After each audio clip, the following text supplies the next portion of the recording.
So start करते हैं, ठीक है। सबसे पहले अब एक बार ही बताऊंगा, इसे मेक श्योर करो ध्यान से सुनना, ठीक है। सबसे पहली बात, this will change how you look at investing and trading.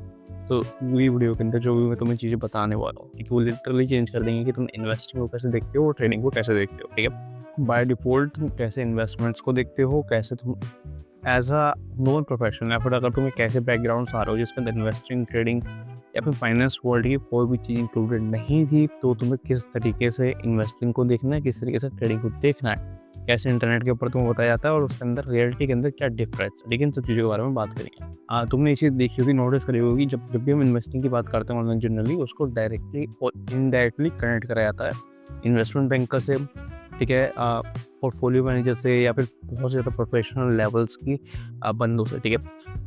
As a portfolio manager तुम बोल सकते हो, एज अ वीसी, बिकॉज मैं इन्वेस्टमेंट देखता हूँ, मैं फंडिंग करवाता हूँ स्टार्टअप्स को, ठीक है। इन सब चीज़ों के अंदर फील्ड के अंदर मेरा बहुत ज़्यादा एक्सपोजर है, ठीक है। और उस बेसिस के ऊपर मैं तुम्हें बता रहा हूँ, ऐसा कोई चीज़ नहीं है, ठीक है। फाइनेंस के अंदर यूजुअली जो इंटरनेट के ऊपर इन्फॉर्मेशन मिलेगी, ठीक है, या तो वो होगी कि लाइक इन्वेस्टमेंट बैंक कर रहे हैं, ठीक है, कोई भी एक फाइनेंशियल के अंदर प्रोफेशनल बंदा है, ठीक है, इन सब चीज़ों के बारे में बात हो रही होगी, या फिर ट्रेंड्स वगैरह के बारे में बात हो रही होगी, इंडिकेटर्स के वगैरह में बात हो रही होगी, ठीक है। कोई एक बंदा है, ठीक है, वो फाइनेंशियल ट्रेडिंग गुरु है बाय बाय डिफ़ॉल्ट, ठीक है, जो आजकल हर कोई है इस टाइम पे, ठीक है। सब अपने आप को बना के बैठे हुए हैं। फिर यहाँ पे तुम देखोगे वो सारे बंदे दुनिया भर के चार्ट्स पे इंडिकेटर्स वगैरह लगा कर रखा हूँ। मैं तुम्हें बाद में बताऊँगा इंडिकेटर्स क्या होते हैं, कैसे यूटिलाइज़ होते हैं, ठीक है, इनकी वैल्यूज़ क्या है, साथ ही तो चीज़ों के बारे में बाद में बात करेंगे। तो जनरली जब भी हम बात करेंगे इंटरनेट पे इन्वेस्टिंग के बारे में, कोई फाइनेंस गुरु होगा जो दुनिया भर के इंडिकेटर लगा के बैठा हुआ एक चार्ट के ऊपर और तुम्हें सिखा रहा होगा कि फाइनेंस क्या है, फाइनेंस कैसे वर्क करता है, क्या चीज़ है, ठीक है। ये बहुत ज़्यादा गलत अप्रोच है इन्वेस्टिंग को लेके, फाइनेंस को लेके, बिकॉज जब तक तुम्हारे पास एक बहुत अच्छा फाउंडेशनल कोर नहीं है तब तक तुम फाइनेंस के अंदर अच्छा नहीं होगा कभी भी, ठीक है। बिकॉज यहाँ पे इन्फॉर्मेशन गैप एक्सिस्ट करेंगे जो तुम्हें पैरालाइज कर देंगे और जो चीज़ तुम सीखोगे उसको प्रॉपर तरीके से यूटिलाइज नहीं करने देंगे, ठीक है। तो उसके बाद अब हमें समझना पड़ेगा कि एंड गोल क्या है, ठीक है। अगर तुम इन्वेस्टमेंट को सीखना चाह रहे हो तो तुम्हें समझना पड़ेगा कि एंड गोल क्या है इन्वेस्टमेंट का, ठीक है। लेट्स सपोज तुम रनिंग करते हो, ठीक है, तुम स्पोर्ट्स स्पोर्ट्स पर्सन हो, ठीक है। अब तुम्हें पता ही नहीं तुम्हारा एंड गोल क्या है। तुम्हारा एंड गोल है कि तुम्हें स्प्रिंट करनी है, ठीक है, या फिर तुम्हें मैराथन करनी है, ठीक है। अगर तुम्हें 60-100 मीटर की या फिर 4-5 किलोमीटर की मैराथन करनी है तो ऑब्वियस सी बात है तुम्हें एंड्योरेंस पर फोकस करना होगा। लेकिन अगर तुम्हें सिर्फ टाइम के ऊपर तुम्हारा फोकस रहेगी, तुम्हें 400 मीटर करना है, ठीक है, तुम सबसे ज़्यादा लोएस्ट पॉसिबल टाइम पीरियड के अंदर, तो वहाँ पे तुम स्प्रिंट पे फोकस करोगे, वहाँ पे तुम एक्सप्लोसिव पावर के ऊपर फोकस करोगे, वहाँ पे तुम अपनी स्पीड बढ़ाने पर फोकस करोगे। तो ऑब्वियस सी बात है, बिकॉज गोल डिफरेंट है, तो गोल को अप्रोच करने का तरीका भी बिल्कुल डिफरेंट हो जाएगा। तुम्हारी स्ट्रैटेजी बिल्कुल कंप्लीटली चेंज हो जाएगी और स्ट्रैटेजी चेंज होगी तो बेसिकली तुम्हारी जो प्रैक्टिस है वो कम्प्लीटली चेंज हो जाएगी। तो इसलिए इन्वेस्टिंग का एंड गोल पता होना बहुत बहुत ज़्यादा इंपॉर्टेंट है, या फिर फाइनेंस का पता होना, या फिर एज अ इन्वेस्टर और एज अ ट्रेडर फाइनेंस के बारे में नॉलेज होना, अपने गोल के बारे में नॉलेज होना बहुत ज़्यादा इंपॉर्टेंट है, ठीक है। तो एक्चुअली में फाइनेंस का, स्टॉक मार्केट एनालिसिस का, इन सब चीज़ों का, या फिर इन्वेस्टिंग का, ट्रेडिंग का एंड गोल क्या है? मार्केट को प्रेडिक्ट करना, ठीक है। जैसे कि एंड गोल है मार्केट को प्रेडिक्ट करना, एक मार्केट एग्जिस्ट करता है जिसको प्रेडिक्ट करना है, ठीक है। जैसे हम बोलते हैं फ्यूचर को प्रेडिक्ट करना, सेम तरीके से मार्केट के फ्यूचर को प्रेडिक्ट करना, ठीक है। सेम कंसेप्ट है एनालिसिस का, स्टॉक्स का, मार्केट का सब, ठीक है। लेकिन अगर तुम किसी चीज़ को प्रेडिक्ट करना चाह रहे हो तो ऑब्वियसली बात है तुम्हें पता होना चाहिए वो चीज़ क्या है, ठीक है। अगर तुम किसी एक चीज़ का फ्यूचर प्रेडिक्ट कर रहे हो लेकिन तुम उसके बारे में नॉलेज ही नहीं है तो तुम कैसे प्रेडिक्ट करोगे। इसलिए तुम्हें पता होना चाहिए कि व्हाट इज मार्केट, और मार्केट को तुम कैसे प्रेडिक्ट करोगे, ठीक है, ठीक है। Market is everything, literally literally market सब कुछ है, ठीक है।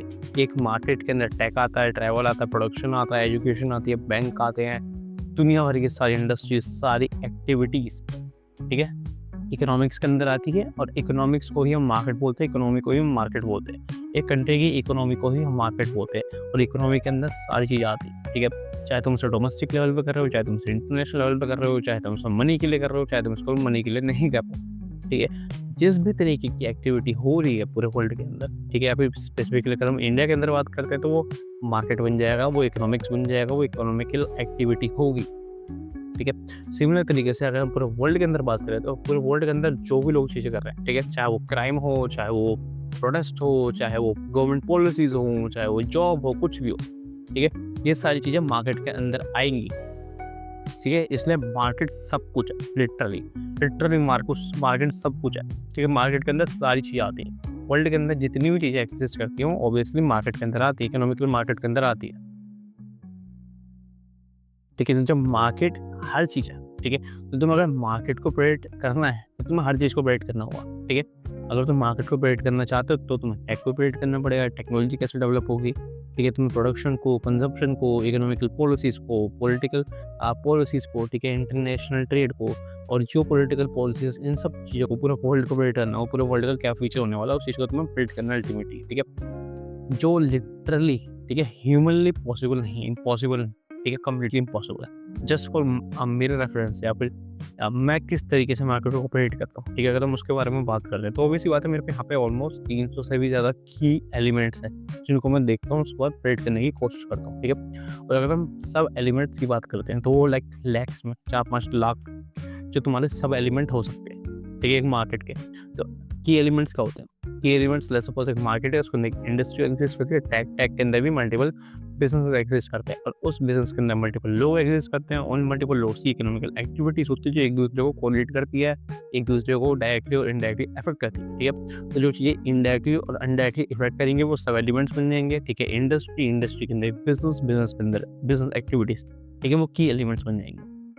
तो सिर्फ एक इंडस्ट्री का एनालिसिस करने के लिए, चलो तुम एक इंडस्ट्री का ही बोल रहे हो, तो सिर्फ एक कंपनी का फाइनेंशियल एनालिसिस करने के अंदर, ठीक है, बड़ी बड़ी इन्वेस्टमेंट, बड़ी बड़ी अकाउंटिंग फर्म्स को 2 साल 3 साल भी लग जाते हैं।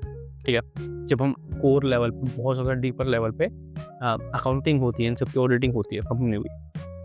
ठीक है, तो as a single person completely impossible है कि तुम पूरे वर्ल्ड के फ्यूचर को प्रेडिक्ट कर पाओ, तो पूरे मार्केट को प्रेडिक्ट कर पाओ। ठीक है, बिकॉज एक सिंगल पर्सन एक कंपनी की पूरे फाइनेंसेस को प्रॉपर तरीके से प्रेडिक्ट नहीं कर सकता, तो पूरे मार्केट को प्रेडिक्ट करना तो इम्पॉसिबल है। यहाँ पर सॉल्यूशन क्या है? तो जो सॉल्यूशन होता है वो होता है वेटेड इवैल्यूएशन। तो वेटेड इवैल्यूएशन बेसिकली क्या होता है? तुम्हें फिगर आउट करना होगा कि अगर तुम्हारे पास 300-400 की एलिमेंट्स हैं, ठीक है, तो उन 300-400 की एलिमेंट्स में से सबसे ज़्यादा इंपॉर्टेंट कौन से हैं, लेकिन जिनका वेटेज सबसे ज़्यादा हाई है। ठीक है, कोई एक इवेंट होने वाला है, ठीक है, लेट्स सपोज XYZ कोई भी इवेंट होगा, उस इवेंट को होने में बहुत सारी एक्टिविटीज़ की नीड पड़ती है। ठीक है, कुछ एक्टिविटीज़ की इंपॉर्टेंस ज़्यादा है, कुछ की नहीं है। ठीक है, तो तुम्हें ज़्यादा वाली चीज़ों को फिगर आउट करना है, उन सब की लिस्ट बनानी है, उन पर फोकस करना है। जिनका इंपॉर्टेंस बहुत ज़्यादा हाई नहीं है, जिनका इम्पैक्ट बहुत ज़्यादा हाई नहीं है, तुम उनको स्किप कर सकते हो। ठीक है, तो अगर हम एक economical stand point of view से बात करें तो interest rate, inflation, monetary policy, fiscal policy, unemployment rate,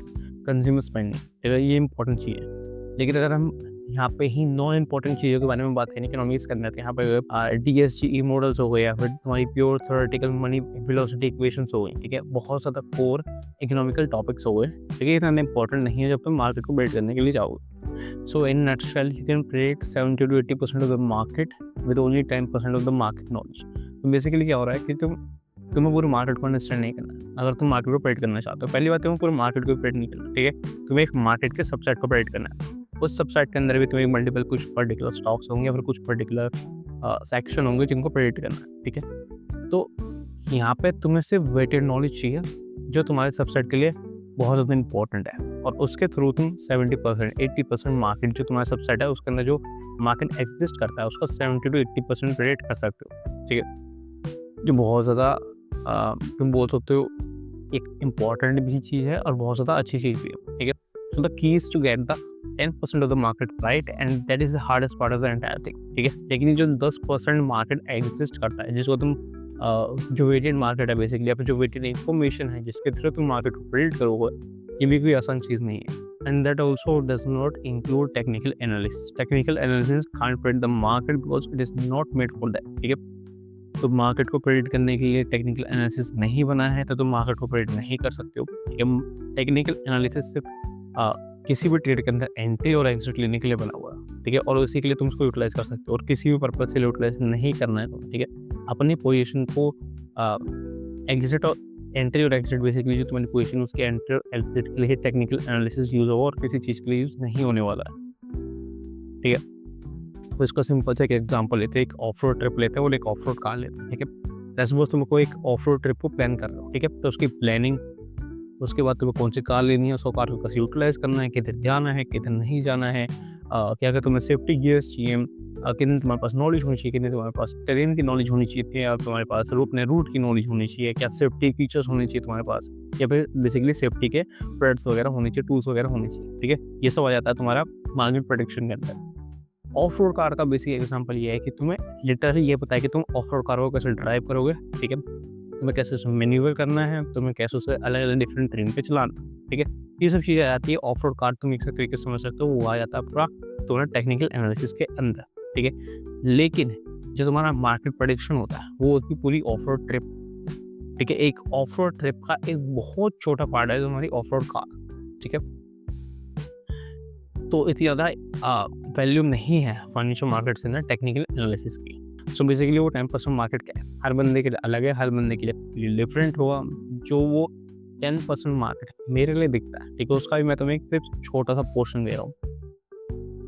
ये सारी इन्फॉर्मेशन, ये सारा डेटा, ठीक है। तुम यहाँ पर देख सकते हो GDP growth, inflation rate, unemployment, interest rate, corporate earning growth, exchange rate, currency strength, money supply, ठीक है, fiscal policy, global event, political stability, government policies, foreign institution investment, investment sentiment, investor sentiment, industry trends and sector performance, market liquidity, technology innovation, disruption, geopolitical tension and commodity prices, bond yields, spreads, housing market trends, consumer confidence index, retail sales growth, manufacturing PMI, balance of trades, public debt levels, corporate debt ratio, credit spreads, yield curve shape, stock market valuation ratio, return on equity, price momentum and trading volume।